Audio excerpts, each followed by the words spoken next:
Alors, est-ce que vous pouvez commencer par vous présenter? Alors, je suis donc Stéphane Ouin, je suis vice-président conseil, expert pour la société CGI.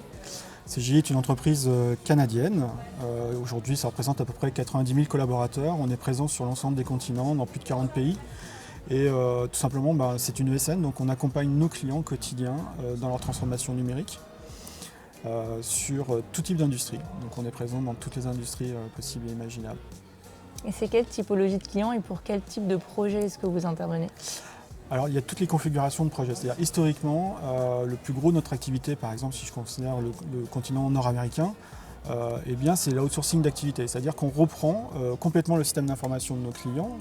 Ça veut dire qu'on reprend les infrastructures, les logiciels, mais on reprend aussi le people, c'est-à-dire les gens qui exploitent et qui gèrent ce système d'information-là. Donc ça, c'est une configuration, c'est un type de prestation. Et à côté de ça, on a aussi des prestations d'accompagnement en conseil stratégique. Donc sur des réflexions très en amont justement de transformation numérique et d'évolution des business models, et aussi en déclinaison après conseil technologique cette fois-ci pour les plans de mise en œuvre et donc la réalisation des projets et leur exploitation.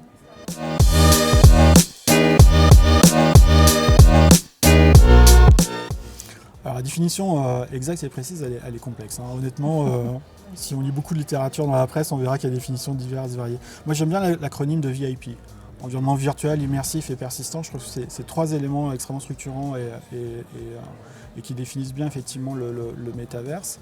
Le virtuel, on comprend, on est sur un monde parallèle au monde réel et qui est totalement virtualisé, les technologies qui l'exploitent le permettent.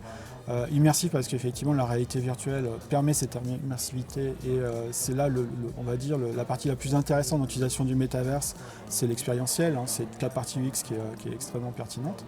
Et puis persistant, effectivement, parce qu'on est véritablement dans un monde à l'identique du monde que l'on connaît, qui continue de vivre quand on n'est pas là, qui évolue très vite et voilà, qui est véritablement pertinent par rapport à ça.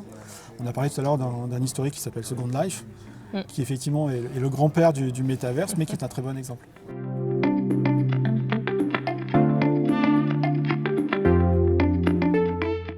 Par rapport à ça, il y a plusieurs ambitions et plusieurs stratégies. Nous, on a identifié, on a scanné l'ensemble des industries pour voir quelle était la nature des expérimentations qui étaient menées. Et on les regroupe en trois grandes familles. La première grande famille, c'est le full virtuel, full digital, c'est-à-dire ceux qui vont pleinement exploiter effectivement l'environnement virtuel. C'est-à-dire que la création de valeur s'opère dans le métaverse et elle reste dans le métaverse. Il n'y a pas l'objectif de venir nourrir économiquement le business model du monde réel, le business économique historique. Donc typiquement, là, dans ces familles-là, on retrouve des familles d'usage qu'on associe ce qu'on appelle au FOMO, ceux qui ont peur de ne pas être présents. Donc c'est en fait avant tout des annonceurs qui veulent positionner la marque dans le métaverse, qu'il faut être présent. Mais à côté de ça, par exemple, on a d'autres entreprises qui travaillent sur ce qu'on appelle effectivement le phygital, c'est-à-dire sur l'utilisation du métaverse en intraverse, c'est-à-dire pour des usages de formation, d'évangélisation en interne. Donc là, c'est la première famille full virtuelle. La deuxième famille, elle, travaille sur les possibilités offertes de repousser les limites du monde réel avec le métaverse. Alors ça, on le retrouve notamment dans l'organisation des événements, comme on en parlait tout à l'heure, soit en termes de formation, en termes de concerts ou d'événements culturels ou autres. Effectivement, il n'y a plus de limite sur la dimension des salles, on peut réunir autant de personnes qu'on veut et faire pas mal de choses. Ce n'est pas le cas de figure le plus intéressant pour nous dans cette famille-là. Ce qui nous intéresse beaucoup, je trouve, c'est les jumeaux numériques. Donc j'ai parlé des agences de papa et des servicés. Et là, effectivement, on voit tout l'intérêt que peut comporter le métaverse pour préparer en fait un acte d'achat ou un événement majeur qu'on va après réaliser dans le monde réel.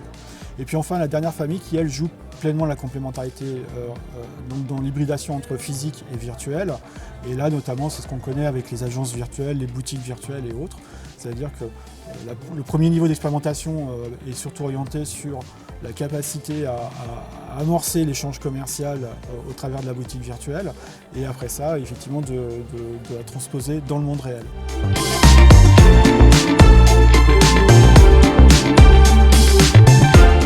Alors oui, premièrement, ça peut faire peur aussi parce que ça veut dire que des plans d'activité peuvent être mis en cause historique. On l'a connu avec la désintermédiation historiquement, on connaît même encore sur ce type de mécanique. Et puis après ça, il y a effectivement une problématique d'ordre générationnel dans l'usage. L'utilisation du métavers n'est pas simple. Comme j'expliquais aussi, la dimension communautaire amène des mécaniques d'interaction et de relations sociales qui sont complètement différentes de celles qu'on connaît dans le monde réel. Et puis au-delà de ça aussi, il y a la partie device, en tout cas les accessoires qui permettent d'accéder. Un casque de réalité virtuelle, la mamie de 80 ans n'aura peut-être pas envie de le mettre. Ça donne très mal à la tête aussi parfois. Et en plus, il y a une appropriation qui n'est pas simple. Donc oui, il va y avoir un problème de génération. Mais aujourd'hui, on va dire les industriels travaillent beaucoup justement sur cette notion d'accessibilité au travers de la vulgarisation, on va dire, des moyens, des devices d'accès et aussi des usages.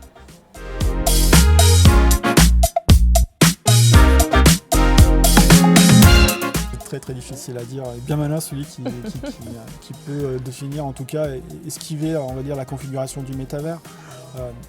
Aujourd'hui, en fait, il y a beaucoup d'expérimentations, il n'y a pas de projet industrialisé encore, donc ça c'est important de le retenir. Ça ne veut pas dire que ça remet en cause le potentiel du métavers, mais il va falloir encore du temps pour lui donner une vraie dimension pérenne.